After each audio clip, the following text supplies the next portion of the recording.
একটা হাদিস বলি, তাহলে নামাজের গুরুত্ব আপনার মাথায় চলে আসবে ইনশাআল্লাহ। বলবো? হাদিসটা কঠিন। নবী সাল্লাল্লাহু আলাইহি ওয়াসাল্লাম বলেছেন, মান তারাকা সালাতাম মুতাআম্মিদান ফাকাদ কাফারা। মান মানে যে কেউ, তারাকা মানে ছেড়ে দিল, ত্যাগ করলো, সালাতান মানে নামাজ, মুতাআম্মিদান মানে ইচ্ছাকৃতভাবে, ফাকাদ কাফারা সে ব্যক্তি কুফরি করলো। এই হাদিসটাকে আগে শুনেছেন? আলেম ওলামারা জানেন, কিন্তু আপনারা কি জানেন? মান তারাকা সালাতান মুতাআম্মিদান ফাকাদ কাফার, যে ব্যক্তি ইচ্ছাকৃতভাবে বিনা ওজরে, কোনো ওজর নাই, ইচ্ছাকৃতভাবে নামাজ ছেড়ে দিল, ত্যাগ করলো, সে ব্যক্তি কুফরি করলো।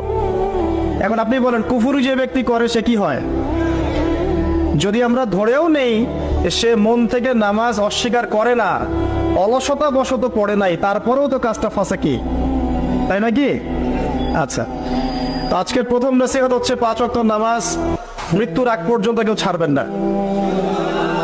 আমার সাথে ওয়াদা করেন যে ইনশাআল্লাহ আগামী যতদিন বেঁচে থাকবো 5 ওয়াক্ত নামাজ জামাতে পড়ার চেষ্টা করব, যদি জামাত না পাই একা পড়ার চেষ্টা করব। আল্লাহ পাক তৌফিক দান করুন, আমিন।